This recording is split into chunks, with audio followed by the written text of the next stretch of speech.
அனைவருக்கும் வணக்கம்.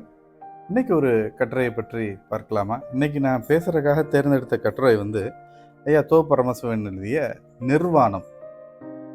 நிர்வாணம் அப்படின்ற சொல்லுக்கு அது ஒரு வட சொல். அதற்கு இணையான தமிழ் சொல் அம்மனம் அப்படின்னு சொல்கிறோம். ஆனால் அம்மனம் என்ற சொல் அந்த பொருளில் தமிழ் இலக்கியத்தில் எங்குமே காணப்படவில்லை. அம்மனம் பட்டிலா வையெயிற்று ஐயையை கண்டாயோ தோழி என்று சிலப்பதிகாரம் இந்த சொல்லை எடுத்தால காண்கிறோம். இந்த சொல் குறைவு என்ற பொருளில் மட்டுமே அந்த காலத்தில் வழங்கியுள்ளது. ஆடையின்றி என்ற பொருளில் மக்கள் வழக்கில் மட்டும்தான் காணப்படுகிறது. இலக்கியங்கள்ல எங்குமே காணப்படவில்லை. குறைந்தது கிமு 1ஆம் ஆண்டில் தமிழ்நாட்டில் சமண மதம் நுழைந்து செல்வாக்கு பெற்றுவிட்டது என்று சங்க இலக்கியம் காட்டுகின்றது. ஆனாலும் தமிழ் இலக்கிய பரப்பில் சைவ வைணவ இலக்கியங்களிலேயே ஜைனர்களை குறிக்க சமணர், அமணர் ஆகிய சொற்கள் வழங்கப்பட்டிருக்கின்றன. சமண மதம் துறவினை பெருமைப்படுத்திய மதமாகும். சமண துறவிகள்ல 2 விதமான துறவு முறை. ஒன்று திகம்பரர்கள், ஆடையின்றி திரிபவர்கள் திகம்பரர்கள், பிறந்தமேனியா இருப்பாங்க. சுவேதாம்பரர் அப்படின்னு இன்னொரு வகை. அவங்க வெள்ளை ஆடை அணிந்திருப்பாங்க. இந்த 2 பிரிவினர் இருந்தனர். மலை குகைகளுக்குள்ள குகையில மாறி பாளிகளாக மாற்றி தவம் செய்து வந்தவர்கள் திகம்பர துறவிகள். அந்த மலை குகைகள்ல அந்த இதுல வாழ்ந்துகிட்டு தவம் செய்து வந்தவர்கள் தான் திகம்பர துறவிகள். வெள்ளை ஆடை அணிந்த இவங்க சுவேதாம்பரர்கள் யாருன்னா மடங்கள் அமைத்து அதுல வாழ்ந்து வந்தவர்கள்.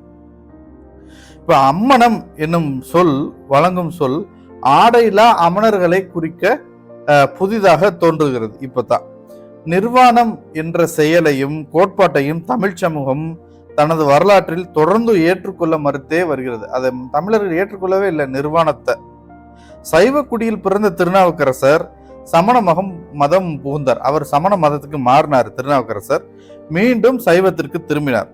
சமண மதத்தில் தான் திகம்பர துறவியாக வாழ்ந்த கதையை நினைத்து அவர் வருந்தி பாடுவதை தேவார பாடல்களில் காண்கிறோம். ஆடையில்லா சமண துறவிகள் பசித்த போது மட்டுமே பிச்சை ஏற்று உண்ண வேண்டும். அதுவும் கைகளில் தான் வாங்கணும். எந்த பாத்திரங்கள்லாம் வச்சு வாங்கக்கூடாது.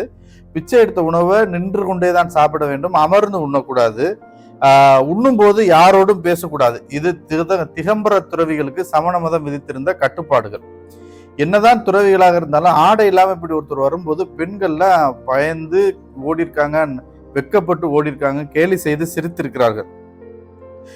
போய் கதவை சாத்திக்கிட்டாங்க. அப்போ இந்த சமண மதத்துக்கு போயிட்டு திரும்ப சைவ மதத்துக்கு வந்த திருநாவுக்கரசர் அதெல்லாம் இந்த காட்சிகளை நினைத்து நொந்து பாடுறாரு. குவிமுலையார் நகை நாணாது உளிதர் வேனை என்றும் காவிசேர் கண்மடவார் கண்டோடி கதவடைக்கும் கல்வனானேன் என்றும் வருந்தி பாடுகிறார். இப்படி வருந்தியவர் சமண மதத்தை விட்டு வெளியேறும் போது வெண்புடவை மெய் சூழ்ந்து வந்ததாக பெரிய புராணத்தில் சேக்கிழார் குறிப்பிடுகிறார். அந்த அளவுக்கு சமணர்களின் திகம்பர கோலம் அவர் மனத்தை உறுத்தியிருந்தது. அதை ஏத்துக்கிறவே இல்லை. தமிழர்களுக்கு அந்த நிர்வாண நிலையில ஒருத்தர் துறவியா இருக்கிறத நம்ம ஆந்தி காலம் தொட்டு விரும்பவே இல்லை. பெண்களால் ஏற்கப்படாத நெறிகளை உடைய மதம் எவ்வாறு வாழ முடியும்? தமிழ்நாட்டில் சமண மதம் வீழ்ச்சி அடைந்ததற்கு சமணர்களின் நிர்வாண கோட்பாடும் ஒரு காரணமாகும்.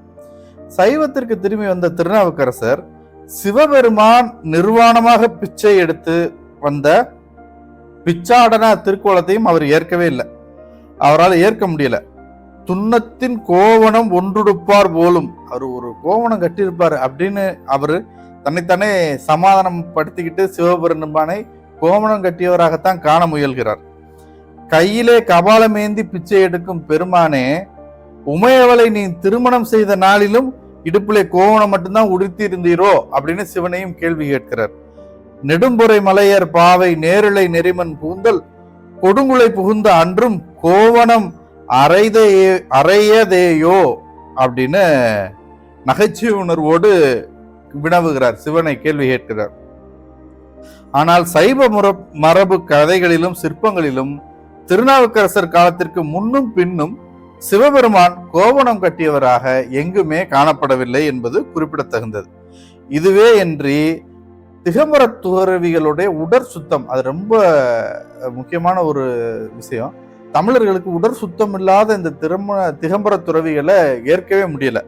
அவங்க உள்ளத்தளவில் அவர்களை தமிழ் மக்களிடமிருந்து இது ரொம்ப அந்நியப்படுத்தியது. சில மரப்பட்டை பொடியை மட்டும் அவர்கள் வாய்க்குள் இட்டுக்கொள்வதை தவிர அவர்கள் பல் துலக்குவதில்லை. எனவே ஊத்தை வாயர் என்றும் தேவாரம் அவர்களை குறிப்பிடுகிறது. அவர்களின் கண்களில் பீழை கட்டி கொசு மொய்த்து கொண்டிருந்ததாகவும் தேவாரத்தில் குறிப்புகள் கிடைக்கின்றன. திகம்பர சமண துறவியர் உடம்பில் உள்ள அத்தனை மயிர்கால்களையும், புருவத்திலும் இமையிலும் கூட உள்ள மயிரையும் கூட கையினால் பறித்தெடுக்கும் லோச்சனம் என்ற நோன்பினையும் நோற்றிருக்கிறார்கள். அவங்க எல்லா மயிர்கால்களையும், இமை, கண்ணும், புருவத்தில் இருக்க மயிர்கால் மூக்கொண்டு புடுங்கி எறிகிற மாதிரி கையாலே அந்த லோச்சனம்ன்ற நோன்பையும் அவங்க நோற்றிருக்கிறார்கள். கண்ணழல தலைபறித்து என தேவாரம் இதனை குறிப்பிடுகிறது. இத்தகைய கடுமையான துறவும் கூட, அந்த நெறியும் கூட சமண மதத்தின் வீழ்ச்சிக்கு காரணம் அப்படின்னு இந்த கட்டுரையில குறிப்பிடுறாரு.